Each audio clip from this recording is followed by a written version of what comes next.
What if I told you that the league everyone said Caitlin Clark would save is the same league that's tearing her down?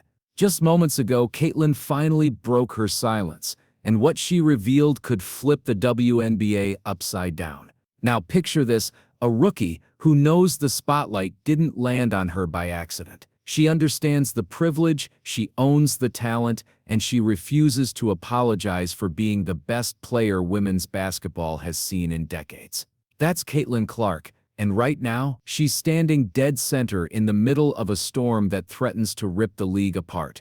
For months, fans have been forced to watch as Clark took hit after brutal hit, some so vicious they could end a career. Referees turned away. League officials shrugged it off. Silence was her only weapon, until now. Because the WNBA delivered her an ultimatum, a message so shocking it left insiders speechless. And Clark's response? Let's just say, it might be the spark that changes everything. To understand how we got here, we need to rewind. The night Caitlin Clark stepped onto a WNBA court for the very first time, it wasn't just a rookie debut, it was a full-blown earthquake. The Indiana Fever, a franchise barely on anyone's radar 6 months ago, suddenly became the hottest ticket in sports. Overnight, everything changed. We're talking numbers that sound unreal. The league's app engagement didn't just climb, it skyrocketed 6,000%. Think about that, 6,000%. Subscriptions soared by 300%. Caitlin's jersey, gone from shelves faster than they could print them. And the Fever, their franchise value didn't just rise, it tripled. In under a year, one player single-handedly turned a forgotten team into a goldmine. But here's where the fairy tale snapped in half. Instead of celebrating their golden goose, instead of protecting the player who was saving their league, the WNBA stood back and watched as Caitlin Clark was turned into a human punching bag. Week after week, game after game, hits that would make even a heavyweight boxer wince. And the most disturbing part? The referees, they just stood there. They let it happen. And this wasn't some harmless rookie hazing, the kind every newcomer expects to face. No, what Caitlin Clark endured was darker, more calculated, almost sinister. While she was smashing attendance records and pulling millions of new fans into women's basketball, her body was being broken in real time. Her rookie season, supposed to be a celebration of hope, potential, and raw talent, quickly spiraled into a nightmare filled with bruises, frustration, and pain. And the resentment? It started the second Caitlin's star began burning brighter than the league's longtime icons. Take a jaWilson, the 3-time MVP, the face of the WNBA, the undisputed queen of the court. Suddenly, all eyes weren't on her anymore. They were on Caitlin Clark. Wilson's comments about the rookie's meteoric rise weren't just casual remarks. They were layered, sharp, and heavy with subtext. Subtext that fans felt but no one dared to call out loud. Before long, basketball wasn't just about crossovers, step-backs, or clutch shots. It became about something far more divisive: race, privilege, and the uncomfortable question of who deserves the spotlight in women's sports. The cruel irony: Caitlin never asked for any of it. She just wanted to hoop, to let her game do the talking, to inspire the next generation. But when you're that good, and when you draw that much attention, suddenly every move you make becomes political. Veterans who'd spent years grinding in empty arenas, overlooked by the media, couldn't ignore the shift. They'd bled for this league in silence. And now, in one season, a rookie was getting the recognition they'd dreamed of for decades. Resentment started as whispers in locker rooms, but it grew louder with every sold-out arena, every ESPN highlight, every headline that had Caitlin's name in bold letters. Then came the stat that blew the lid off everything. In the 2024 season, Caitlin Clark absorbed 17% of all flagrant and hard fouls in the entire league. Think about that. One player, nearly a fifth of the most violent hits in women's basketball, aimed at her. And here's the kicker: that number wasn't just higher than anyone else's, it was double the next closest player. At that point, you can't hide behind excuses. You can't say it's coincidence. These weren't basketball plays. These weren't hard fouls. They were acts of aggression, pure and simple, dressed up as defense. bone-rattling collisions that left Caitlin Clark sprawled on the hardwood. Blindside shoulder checks that would have looked more at home on an NFL field than inside a basketball arena. Slow-motion replays told the story crystal clear. This wasn't competition, it was punishment. And unlike a movie scene, there were no stunt doubles, no crash mats, no second takes, just a young rookie being brutalized while referees swallowed their whistles. The clips went viral. Fans were furious. One possession showed multiple fouls back-to-back. Obvious contact that should have halted the game immediately. But the whistle, silent. It was as if the officials had made a collective decision. Caitlin Clark needed to toughen up. The problem was, this wasn't toughness. It was reckless, dangerous, and potentially career-ending.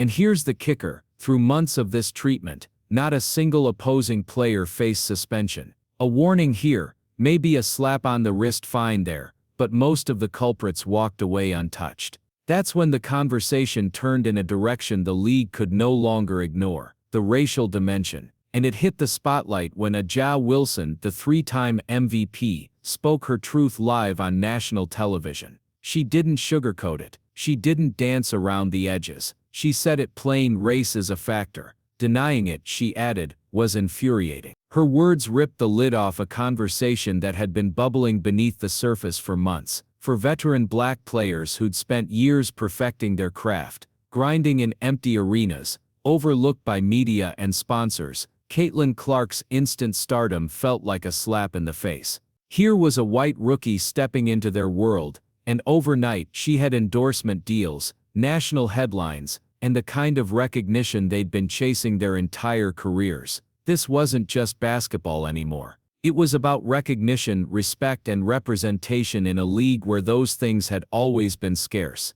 But when that resentment started showing up as retaliation on the court, things turned dangerous. Sophie Cunningham, now Caitlin's teammate, but formerly with Phoenix, admitted something chilling. Her old team openly discussed how physical they planned to get with Clark. Think about that. That's not basketball strategy. That's premeditated targeting. Even now, standing beside Caitlin in the same locker room, Cunningham admits this has gone way too far. And it's not just fans noticing anymore. Legal experts have started watching closely. What they're seeing terrifies league officials. Because the pattern of targeted, degrading, unequal treatment Caitlin Clark has endured lines up almost perfectly with the textbook definition of a hostile work environment under Title VII of the Civil Rights Act. Which means, if this doesn't change, the WNBA may not just be facing a player revolt, they could be facing a federal case. Then came the bombshell. The Wall Street Journal didn't tiptoe around it.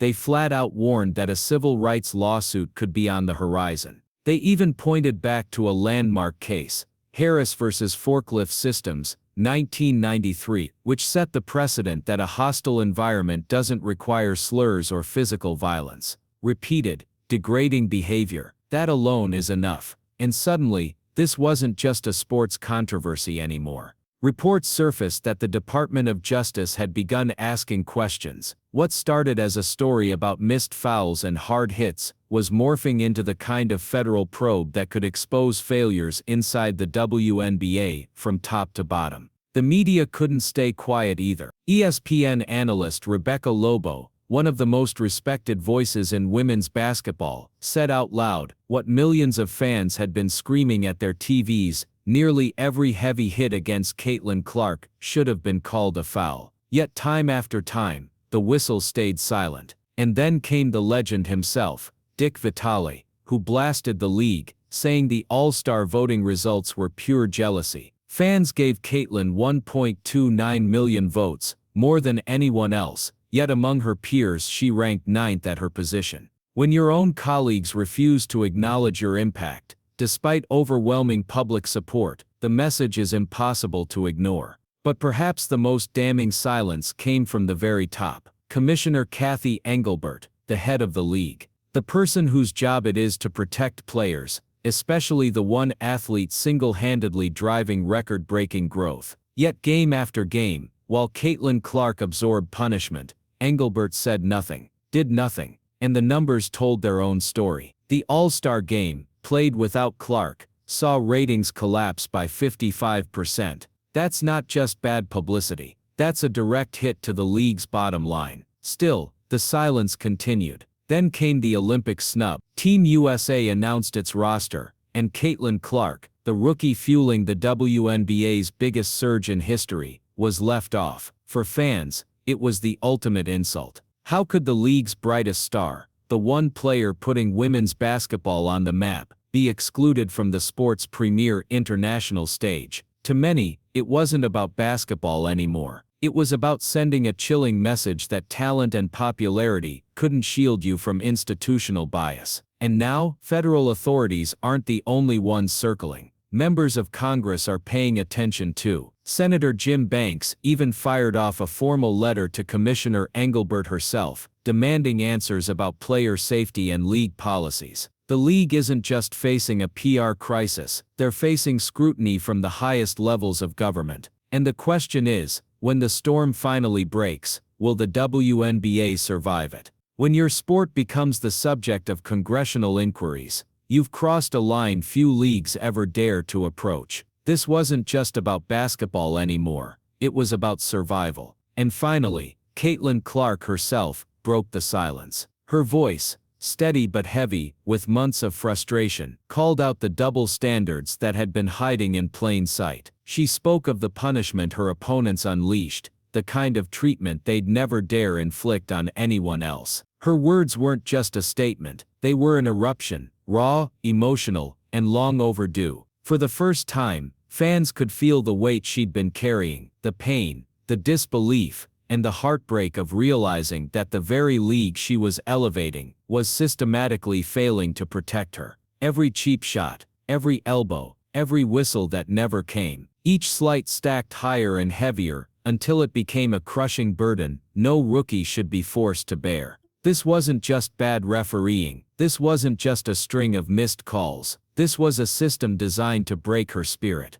And now, Caitlin Clark's story is no longer just about one player, it's about the collision of fame, identity, and power in a league suddenly caught under the brightest spotlight it's ever known. Her struggle has become a test, a litmus test, for accountability, fairness, and whether the WNBA has the courage to protect greatness when it threatens the old order. How can one rookie carry an entire league on her back, while that same league enables her destruction? How can the organization profiting most from her star power allow her to be brutalized in plain sight? These are the questions Congress is now asking. These are the questions federal investigators may soon force the league to answer. Because Caitlin Clark isn't just fighting opponents anymore, she's fighting an entire system, a system that to many seems determined to punish her for the crime of being too exceptional. In the storm surrounding her, it's no longer contained to basketball. It has spilled into conversations about race,